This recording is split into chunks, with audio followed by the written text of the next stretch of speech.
Hello everybody, and welcome to our class on selections, joins, and relates. This class will help you develop some of the most basic and fundamental skills in any GIS analysis. Here we're going to learn how to apply an analysis to a subset of the data. As a bonus, we're going to learn how to connect up datasets so you can query one dataset and extract information from other datasets based on the results.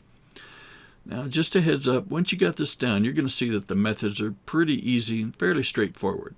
However, there are aspects to using the tools that are a little confusing. So it's not hard to learn what you want to do, but it's a little tricky to learn how to tell ArcGIS to do what you want it to. Also, the lab exercises and the homework for this lesson are a little tedious, and my apologies in advance. However, I believe that learning this topic requires developing muscle memory as much as learning the logic. So you got to do it over and over to kind of burn it in, and so that's why you're going to be doing that. Anyway, moving on, there's a couple of questions that often come up about now, so I'm just going to answer those real quick. First off, in your lecture notes and your lab exercises, if you would like, you can turn on this navigation pane on the left side. So if you find yourself getting lost as you navigate through all these lab exercises, remember that there is a navigation tab that can let you jump around pretty quick. Okay, secondly, occasionally people are working along and all of a sudden they find that their layout and data view buttons just vanish. So if that happens to you, this is how you get them back. Click the View tab and just turn on the status bar and the scroll bars, and that'll get them back for you. And finally, some of you may have noticed that ArcMap just stops drawing. And you're just sitting there waiting for a while and nothing ever comes up. So this happens sometimes when you make a change, you change the zoom, you pan it a little bit, and then you click something.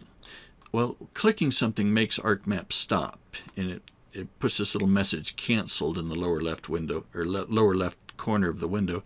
And if you don't see it, you're just sitting there waiting and waiting and waiting. So when this happens, this refresh button will get you going. All right, let's get started. Okay, let's talk about selections. First up, what is a selection and why would you do it? So there's several things that we can do with selections. First off, we can just zoom to features. So we select these three little points here and we can quickly zoom in to any selected set. You can get statistics on just subsets of features, and you got to remember that GIS is all about getting information on objects on the landscape. So as part of this, there must be some way to decide which features you want to analyze. Now, most analyses are done on only a subset of available features. For example, I might be interested in the amount of roadless areas in a forest. Therefore, I want to identify all parts of the forest that are greater than some specified distance from a road. But I might not want to consider those administrative use only roads in the analysis. I can't drive on them, so maybe I want to treat them differently. Therefore, I would select only those roads that are not the admin roads, and then I'd run my analysis on the selected set of roads. You can save subsets of features, and for example, sometimes the data set has a lot more data than you want to work with. For example, you might have a road network that consists of roads crossing the entire country, but you only want to work with the roads in your forest or your town. That means you get a lot of extra data in there that's just bogging ArcMap down. Now, you could select those roads you're interested in, then you can save them to a new and a much smaller feature class. It has the advantage of making the feature class much quicker to work with because ArcMap is not having to examine the road network for the entire country every time you change the map view. We can run tools on a subset of features. In this example, we just care about features that are close to a road. Now, there's over 1,000 tools you have available in ArcMap to do all manner of spatial analysis. But there are inconsistencies in these tools with regards to selections. Some tools only work on selected features. Some work on all features regardless of whether there's any selection, and some of those tools will give you an option, not all. If a tool does not give you the option to work only with selected features, and you want it to only work on a small subset of features, then you can save a subset of those features to a new feature class, and then you run the tool on your new exported feature class. We're going to discuss several ways to select. You can do it most easily just by selecting right on the screen using the tools. You draw and select a set. You can select in tables. This is attribute tables or in standalone tables. You can use the Select by Location tool, which lets you do spatial queries. You select objects based on proximity or intersection with other features. And you can use the Select by Attributes tool. We're going to go into all of these. So what is a selection? Suppose I have a road network on the Coconino National Forest, and I'm curious how much the road's available to me to get out there and drive around on. You can see here in the map that a certain amount of it is limited to Forest Service admin use only, and I'm curious how much of the forest is classified this way. So I can select the roads that are classified as admin, and now I see where they are. All of these roads in cyan here are the admin use only roads. Well, how much of the forest is classified this way? We can quickly look in the table and we find out that 3,720 roads are classified as admin use only. We can calculate quick statistics. Now we see that there are 2,346 miles of road on the Coconino that are classified as admin use only. Well, what does that leave behind? I can flip the selection, calculate the statistics again, and now I see that there are 5,380 miles of road on the Coconino that are not classified as admin use only. So easy to calculate statistics on subsets of features if you select them first. And I wonder if anybody else is as amazed as I am by the fact that there's over 8,000 miles of roads just on the Coconino National Forest. It is dense with roads. I can easily zoom or pan to selected features. For example, I can search for a particular feature in the attribute table, and I can select that feature and I can quickly zoom to it and find it on the map. I do this kind of thing a lot when I really have no idea where a feature is. Maybe you have a map of counties of the United States and somewhere out there is a Lafayette County and you can't remember where it is. Well, you can select Lafayette County in the attribute table and then you can zoom to it in the map, and a quick way to find out where things are. Some tools only work on selected features, like I said before, and other tools give you the option between selected or all features. And it's kind of hard to predict which tools check for selection and which don't.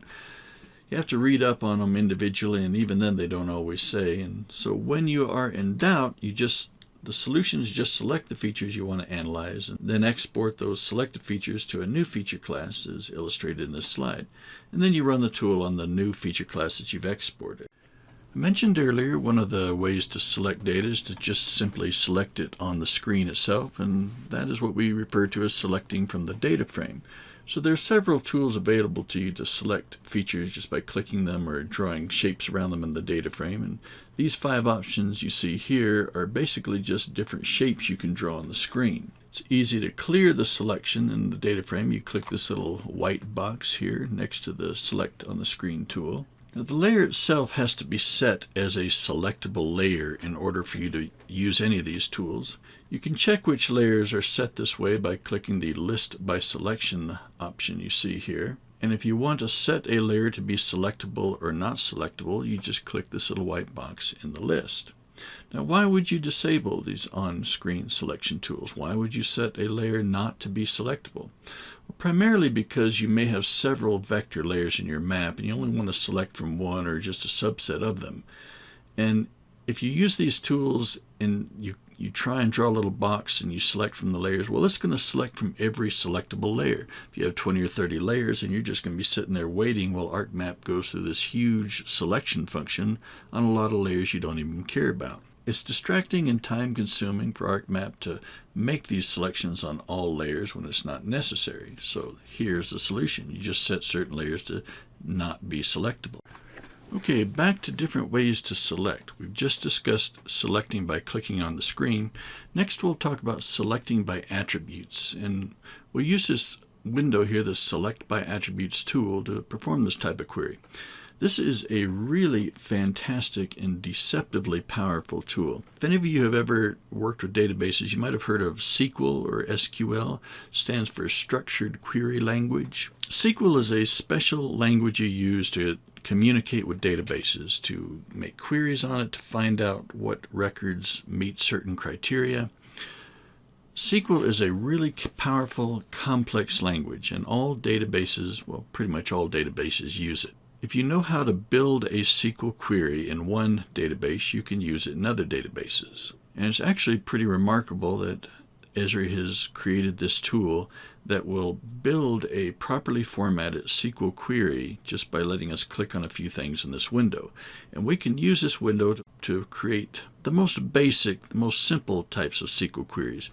If you happen to be a proficient at SQL yourself, you can actually type in your own SQL query here, go beyond what tools are made available to you. But for the majority of SQL type queries, this tool will do it for us. Now, there are actually issues with selecting by attributes using these SQL queries, and this is actually an advantage to this tool that Esri provides us that is not obvious.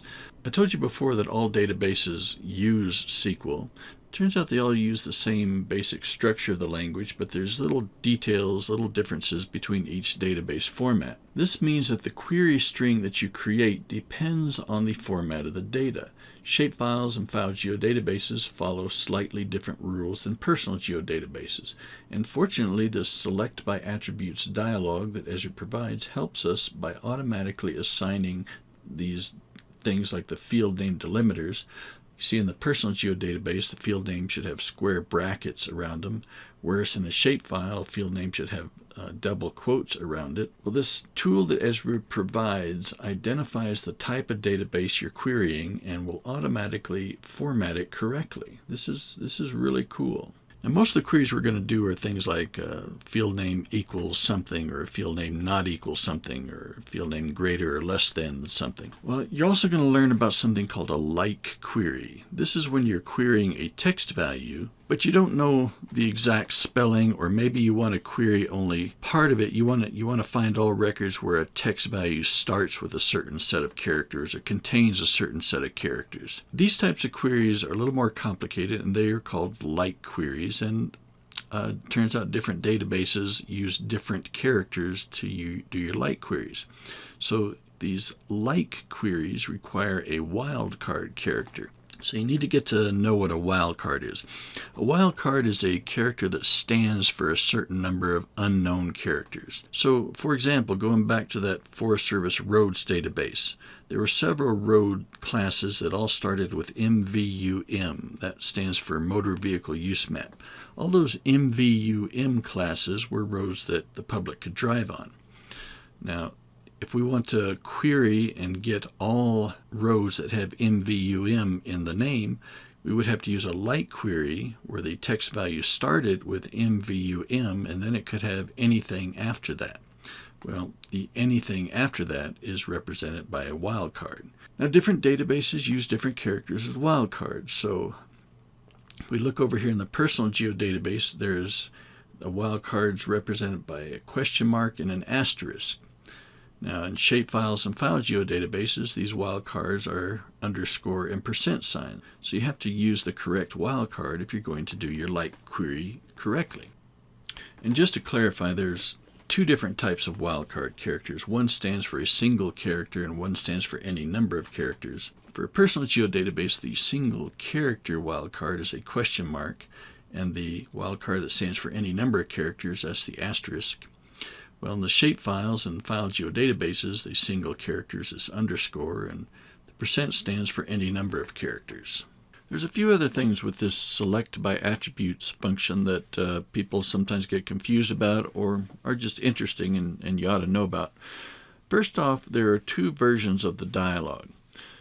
Here we're going to look at census counties. Suppose we want to query census counties based on some attribute value. Well, we can do it by going to the selection and select by attributes function, and here we go. We have the window. We can also do it right from the table itself. So here's the attribute table for that feature class. We click on the select by attributes window and we get another select by attributes dialog. Notice that these are almost identical, except that when you do it from the table, the tool automatically knows what data set you are querying. Conversely, when you do it by clicking on the selection and select by attributes function, the tool doesn't know automatically which feature class you're querying, and therefore you have to select it from the list up here. So this is sometimes, doing it from the attribute table is sometimes a quicker way to get to the tool. Secondly, a lot of people are confused about the difference between the OK and the Apply button. And notice that this only exists when you open the tool by going to the menu item. The difference between OK and Apply is that the OK button will run the function and then close the dialog. The Apply button will run the function and leave the dialog open, so you can continue to do more queries later if you want. That's the only difference. There's no reason to hit Apply and then OK. All you do is run the thing twice. Okay, next. I'm just going to close this real quick. Next interesting feature is that there's this thing called Get Unique Values. This can be really helpful when the query string that you're looking for is long or hard to type. So for example, if we wanted to query for a county name and I wanted to look for, say, Coconino County, I could click Name. First you have to select the attribute field up here. Then when you get unique values, it'll get all the unique values from that attribute field. So I hit Get Unique Values, and here are all the unique county names. So I could go find Coconino in here. I could even start typing some of the text in this little box here. And that just gets me to it even faster. Now if I can just double click on it to make it appear down here. This is where the query string gets written. So if I wanted to say select Coconino County, I would say name equals Coconino. Hit apply, and there we go. It worked. Now the last thing I want to discuss is that a lot of people are confused on text queries. When you query a text value, the value has to be in single quotes. So for example, this query that we're doing here, where name equals Coconino, the word Coconino has a single quotation mark on either side. And just to make that a little easier to see, I'm going to put it in a text box with a large font. All right, so single quote on either side of Coconino. This is how you do text queries. Now this trips a lot of people up because many people are used to putting text values in double quotes, and so they do that by reflex. Just want to show you, you pop that in there, hit apply, and it crashes. It needs the single quotes. Next, single quotes apply to any type of text-based query, including like queries that use wildcards. Remember, we discussed those a minute ago. So for example, if I wanted to query and find all counties that had, say, just maybe CON in the middle of it, somewhere in the middle, I could use a like query. The like query, first off, is like. You can also click the button to get that. You do like, and then you do a single quote because the query has to be inside of that.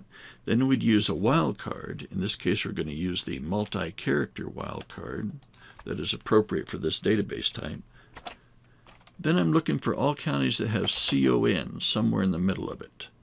Another wildcard, another single quote. Just to show you this where you can actually read it. This is the query, single quote, wildcard, text, wildcard, single quote. Hit apply, and we got all the counties that have CON somewhere in the name. You can see them in the list here. Now, one last item regarding these select by attributes function. How do you query for null or empty values? So let's open the attribute table. This feature class has some null values, I know that. By the way, the difference between null and just an empty value, a null value is an actual value that means that the value does not exist. This is a special value that can be really informative when you're doing queries. So, for example, if you're curious about the spring flow measured off of a spring on the landscape, and that flow value had a 0 value or a null value, well, that tells you two different things. The null value means that it was not measured. The 0 value would mean that it does have a value, and presumably there was 0 flow. Now, this becomes important because shapefiles, which are very common GIS format, cannot contain null values. It just goes against the structure of the database type. So shapefiles cannot have null values. This means that if you had these flow values in a shapefile, they would all say 0, just because that's how shapefiles say no value. So this is actually a case against shapefiles.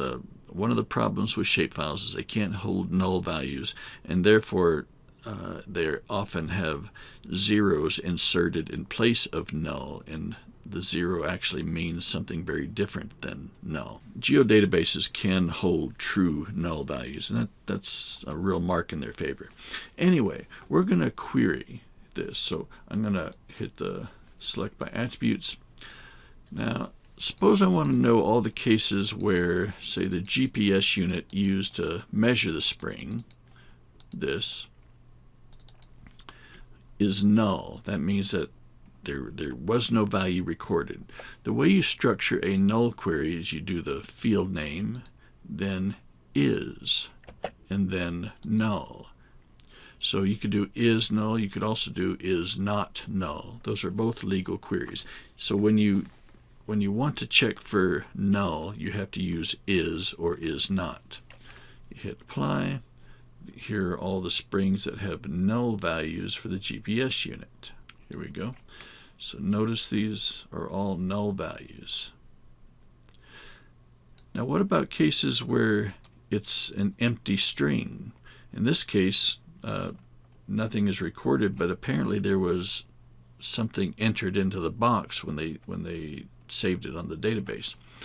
If you want to query for an empty string, use the equals or not equals like we did before, and then remember that all text values had to be contained into single quotes. So in this case, an empty spring starts with a single quote and ends with a single quote, and that is the query. Let's look at that big enough to see. This is the query for an empty string. Now this looks confusing to a lot of people because a lot of people read this to be the single character that's a double quote, but it's not. It's two single quotes.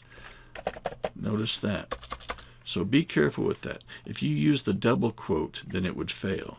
But here, as a single quote, two single quotes with nothing in between them, it's querying for an empty string. Hit apply, and sure enough, we get all those cases with no text in the value. Okay, so just remember that no text is a different thing than an actual null value. Now one last cool thing you can do in this tool, Esri just added this recently, is this in query. Suppose you want to select from a list of things. So maybe we want to select multiple spring types at once. So spring types, I get unique values. These are all the unique spring types that are available. So maybe I want to select caves, exposures, and gusset springs all at once. You can do spring type in. This in means that you give it a list of things and it'll find all things in the list. The list has to be enclosed in parentheses, and each item has to be separated by a comma. So cave, exposure, and gusset. Hit apply, and it will select all of those cases. So this in makes it pretty easy to select from a whole list of things.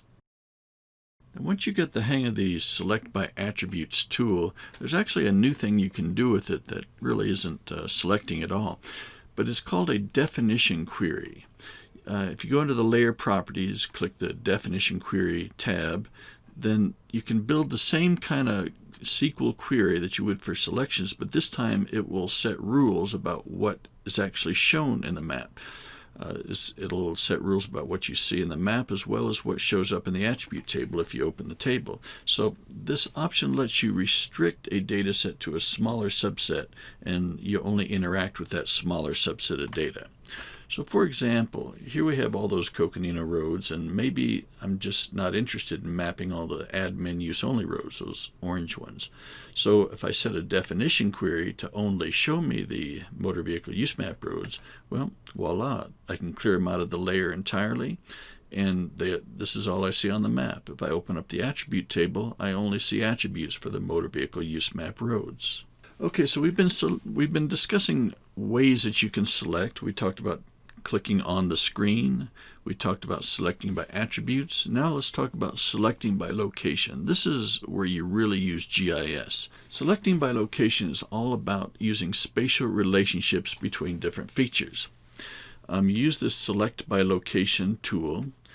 And there's lots of spatial selections options, different spatial relationships that you can use. You can select all features of one feature class that intersect some other, or are within a distance, or they contain that other. So we could have all the springs that are contained within the Coconino National Forest, or we could do the other way around. We could do those that are containers. So we could select all the national forests that are containers for a particular spring.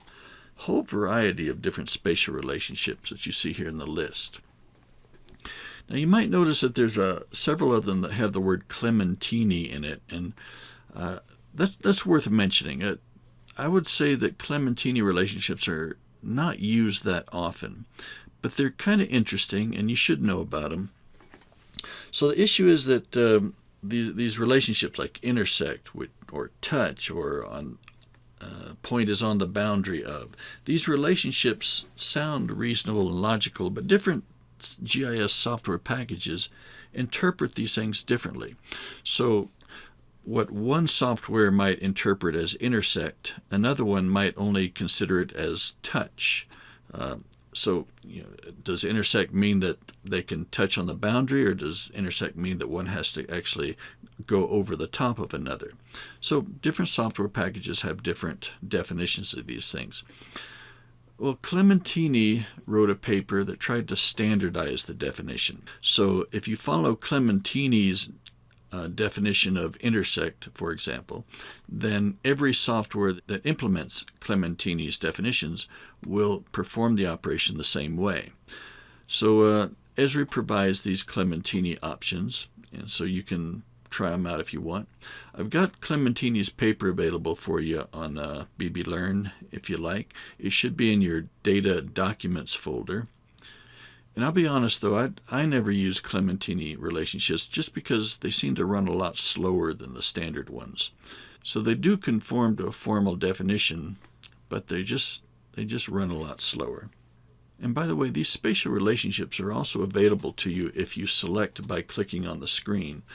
The first time you do it, you draw a little box and select all the rows that intersect. Well, that just uses the straight intersection spatial relationship. But if you open up the selection options window, you can set different spatial relationships. So, for example, if you want to just select those features that are wholly contained within your box, then you can set that option here. So, a few spatial relationships available, not nearly as extensive as in the true select by location tool, but there's some. And in your lab exercises, and at the end of that document, I have several spatial relationships illustrated. So if you want to know what would be considered a true intersection, then this appendix will help clarify that. Now let me quickly demonstrate this select by location tool, because there's things about it that are kind of confusing.